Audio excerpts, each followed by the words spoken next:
Welcome to Statistics and Probability. Our most essential learning competency for today is Identifies percentiles using the t-table. Okay, let us our lesson objective. At the end of the lesson, you are expected to understand how to read the t-table, and you also have to find the critical t value. Okay, let's have an activity first. Let's have a review of what you have during your elementary and high school days. Okay, can you still recall how you used the multiplication table to find the product? For example, to find the product of 5 and 7, you have to locate the first factor, which is 5, at the topmost part of the multiplication table. Then locate the second factor, which is 7, at the leftmost side of the multiplication table. Then get the intersection of the two factors. Then you'll get the product. Therefore, 5 times 7 equals 35. Okay, for our topic for today, we are going to use the same procedure as what we have used in getting the product using the multiplication table. Okay, our lesson for today is about identifying percentiles using the t-table. But before we can identify the percentiles, we must first familiarize yourself with the t-table. What is the t-table? Okay, below is an example of a t-table. How to read the t-table? The requirements are, first, you have to know or identify the number of tails. There are statistical tests that involve one-tailed test and two-tailed test. Second, you have to know the degrees of freedom. The degrees of freedom is equal to the sample size minus 1, or in symbol, n minus 1. Aside from the degrees of freedom, you also have to identify the alpha level. It is also known as the significance level. The common alpha levels are 0.01, 0.05, and 0.10. Now you have all three. I know you are now ready to read the t-table. Okay, let's have the first example. Let's say we want to map a one-tailed test with a mean with an alpha level of 0.05. The total students involved in this study is 25. Now, what is the critical t value? First, based on the problem, we see that there are 25 students. So that is our sample size. For us to be able to get the degrees of freedom, we have to subtract 1 from the sample size. So the degrees of freedom is equal to 25 minus 1 equals 24.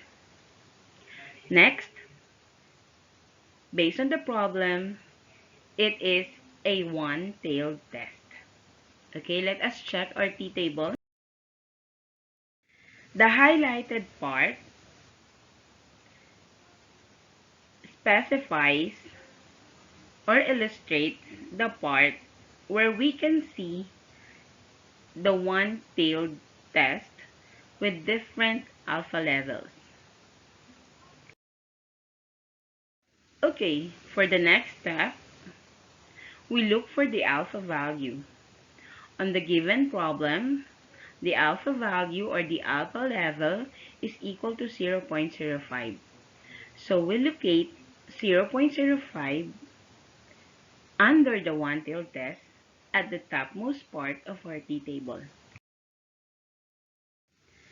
Next, we have to locate the degrees of freedom, and it is found at the leftmost side of our t-table.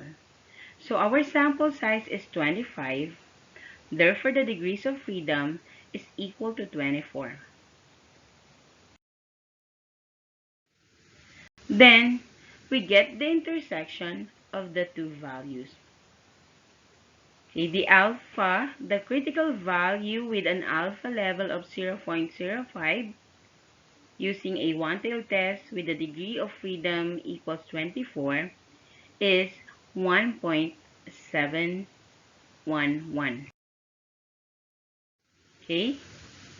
In similar way, we can also map the critical values for two-tailed test.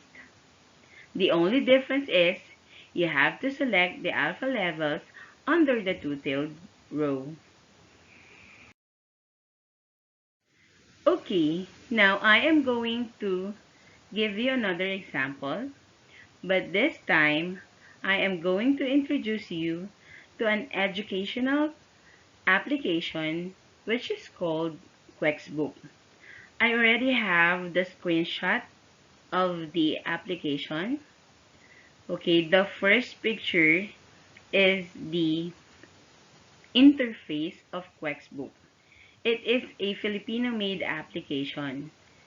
In this time of pandemic, it will be very helpful to the students because this application will serve as supplementary materials or additional aid or an additional aid. Now, this application can be used offline. You can access this anytime and anywhere you want. It is like a book behind a glass.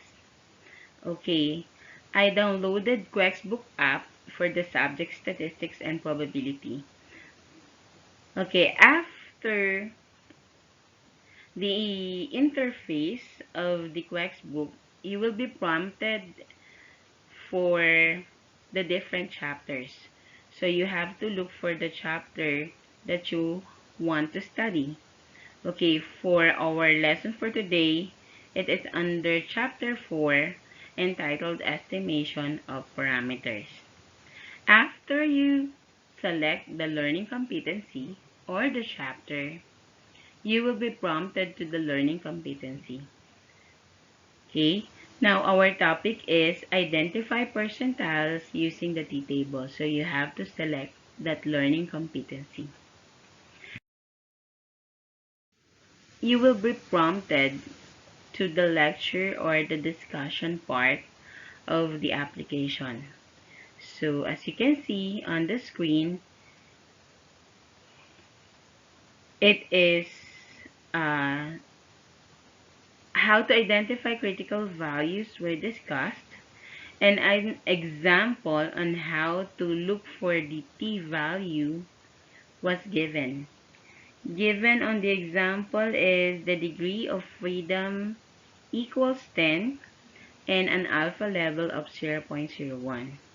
Now on the second picture, as you can see, given a two-tailed test, if the value of the alpha is 0.01 and the degree of freedom equals 10, the t-value is equal to 3.169.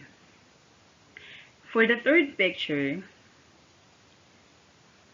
we have to locate the t-value given a one-tailed test. Again, same alpha value of 0.01 and degrees of freedom of 10. The t-value is 2.764. As you can see, this application is very helpful to students because it has a very simple feature and easy to understand problems and examples. proceed. Another important thing to remember in finding the t-value are the signs. If it is a one-tailed test, left-tailed, the sign is negative. If it is a one-tailed test, right-tailed, the sign is positive. And if it is a two-tailed test, you are going to use the positive and negative sign. Let's check if you already know how to find the critical t-values. Let's have the learning task 1, find me. Okay, there are 3 problems given the test, the alpha value, the sample size or the degrees of freedom. You have to find the critical t-value using the t-table. Okay, I am giving you enough time to answer the learning task. Okay, are you through? Now let us check if your answer is correct. Now, for the critical t-value, of a right-tailed test with an alpha level of 0.01 and a sample size of 17, the answer is 2.583. For an alpha of 0.05, left-tailed test, and a degree of freedom of 20, the answer is negative 1.725. And for the two-tailed test, given an alpha of 0.05 with a sample size of 26, the critical t-value is positive negative 2.060. Did you get the correct answer? Congratulations. Very good. Now, to find out if you have learned, you are going to answer Learning Task 2 entitled, I Know Now. In your journal book, you have to explain in your own words how to find the critical t-value using the t-table. Okay? And aside from that, answer the assessment. A 5-item assessment choice type. I hope you learned today very much.